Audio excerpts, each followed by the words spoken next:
இது மகிமை நேரம். இயேசு கிறிஸ்துவின் நிதான நாமத்தினாலே இந்த 4வது நாளிலும் கூட உங்களை வாழ்த்தி வரவேற்கின்றேன். கடந்த ஒவ்வொரு நாட்களில் கூட நான் எப்போதெல்லாம் நம் தேவனை துதிக்க வேண்டும் என்று சொல்லி நாம் தியானித்து வருகின்றோம். இந்த 4வது நாளிலே நாம் எப்போது துதிக்க வேண்டுமா? மற்றவர்களால் நெருக்கப்படும் போது துதிக்க வேண்டும் என்று சொல்லி நாம் தியானிக்க இருக்கின்றோம். தானியேல் 6ஆம் அதிகாரம் 10ஆம் வசனத்திலே வாசிக்கின்றோம். தானியேலோவென்றால் அந்த பத்திரத்திற்கு கையெழுத்து வைக்கப்பட்டதென்று அறிந்த போதிலும் தினம் 3 வேளை முழங்கால் படியிட்டு ஜெபித்து ஸ்தோத்திரங்களை செலுத்தினான் என்று சொல்லி பார்க்கிறோம். பாருங்க, இந்த காரியம் எல்லாரும் அறிஞ்சது இல்லையா? தானியேலை எப்படியாவது குற்றப்படுத்தி அவனை ஏதாவது ஒரு விஷயத்தில் அவனிடத்தில் குற்றத்தை கண்டுபிடித்து அவனை எப்படியாவது அவனுக்கு ஒரு பனிஷ்மெண்ட் வாங்கி கொடுத்துடணும், அல்லது சிங்கக்கபியில் அவனை போற்றணும் அப்படின்னு சொல்லி ரொம்ப ஆர்வமாக இருக்கிறாங்க மனிதர்கள் இல்லையா? இதுதான் அந்த நாட்களில் உள்ள கல்தேயருடைய திட்டம். அதுதான் இந்த தானியேலை எதுலேயும் குற்றம் கண்டுபிடிக்க முடியல. அவங்க தேவர்களுக்கு அடுத்த விஷயத்தில் நம்ம என்ன செய்யலாம்? அவனிடத்துல குற்றம் கண்டுபிடிச்சிடலாம். அதனால நம்ம என்ன செய்யலாம்? தானியேலை கொண்டு எப்படியாவது சிங்கக்கபியில் போட்டுடலாம் அப்படின்னு சொல்லிட்டு என்ன செய்கிறாங்க? அவங்கெல்லாம் யோசிக்கிறாங்க. அதுக்கான காரியங்கள் எல்லாம் செயல்படுத்திட்டே வராங்க பாருங்க. ஆனால் அதை குறித்து இந்த தானியேல் கொஞ்சம் கூட பயப்படவே இல்லை. மனிதர்களால் ஏற்படுகிற நெருக்கடியில் அவனுக்கு தெரியும் கல்தேயர் என்னென்ன குற்றச்சாட்டுகள் எல்லாம் அவனுக்கு விரோதமாக ராஜாவினிடத்தில் கொண்டு போகிறார்கள் என்கிற எல்லா காரியங்களையும் தானியேல் அறிந்திருந்தான்.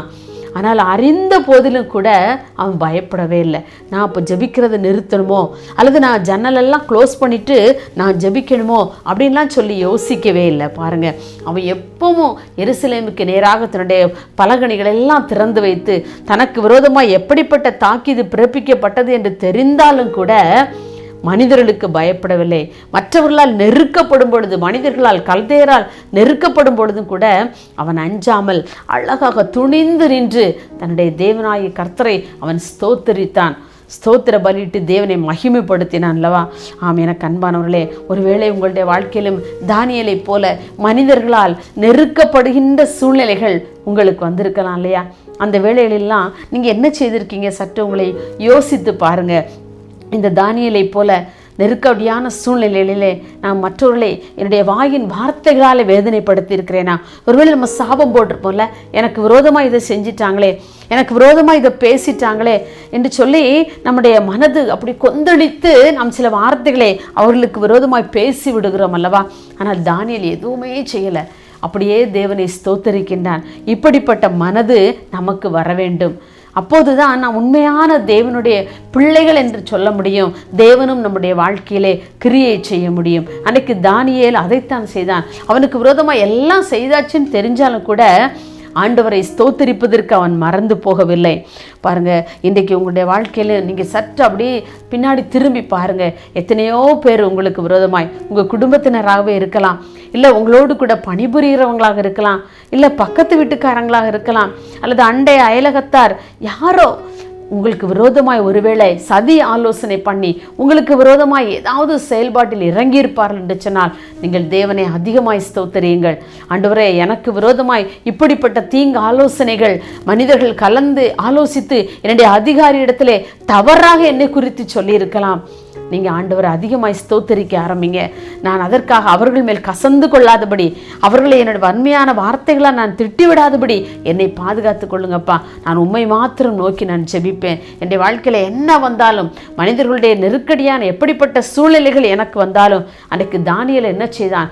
தேவனே, உம்மை ஸ்தோத்தரித்து அவனுடைய காரியங்களெல்லாம் நீங்கள் வெற்றியாக மாற பண்ணினதை போல இந்த நாளிலே இதை கேட்டுக்கொண்டிருக்கிற ஒவ்வொருவரும் உங்களுடைய வாழ்க்கையிலே ஒரு தீர்மானம் எடுங்கள். உங்களுக்கு விரோதமாக எந்த விதமான தாக்கீது பிறப்பிக்கப்பட்டாலும் கூட ஆண்டவரே, நான் உம்மை மாத்திரம் ஸ்தோத்திரிப்பேன். என்னுடைய வாழ்க்கையில ஸ்தோத்திர பலிகளை உமக்கு நேரே நான் செலுத்தி கொண்டே இருப்பேன் என்று சொல்லி நீங்கள் தீர்மானம் எடுப்பீர்கள் என்று சொன்னால் உங்களுடைய வாழ்க்கையிலே தானியேலை உயர்த்தின தேவன் உங்களுடைய வாழ்க்கையில் உங்களையும் கூட உயர்த்த அவர் வல்லவராக இருக்கின்றார்.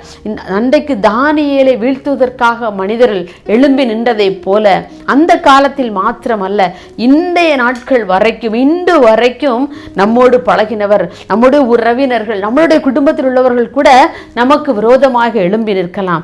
ஆனால் எப்படிப்பட்ட சூழ்நிலையிலும் கூட மனிதரை நினைக்கிற எங்க அவனை வீழ்த்தலாம், எந்த இடத்துல தொட்டா அவன் கீழே விழுந்து விடுவான், எந்த காரியத்தை செய்தான் அவன் வாழ்க்கை விழுந்து போய்விடும் என்றெல்லாம் நமக்கு விரோதமாக மனிதர்கள் சதி ஆலோசனைகள் தீட்டி கொண்டிருக்கலாம். தானியேலுக்கு விரோதமாய் எத்தனை பெரிய சதி ஆலோசனைகள் தீட்டப்பட்டது இல்லையா, எப்படியெல்லாம் அவனை வீழ்த்தி விடலான்னு சொல்லி. ஆனால் அந்த தானியேல் தன்னுடைய துதி ஸ்தோத்திர பலிகளை செலுத்துவதிலே அவன் மறந்து போகவில்லை. அப்படிப்பட்ட கிருபைகளை நமக்கும் ஆண்டவர் தர நம்ம ஒவ்வொரு நாளும் ஜெபிக்க வேண்டும். ஆண்டவரை எனக்கு அப்படிப்பட்ட கிருபைகளை தாங்கப்பான்னு சொல்லி பாருங்க. அன்றைக்கு தானியேல் அப்படி தன்னுடைய வாழ்க்கையில துதிகளையும் ஸ்தோத்திரங்களையும் ஏறெடுத்ததின் விளைவாக தானியேலின் காரியம் ஜெயமாயிருந்தது என்று சொல்லி நாம் வாசிக்கின்றோம்.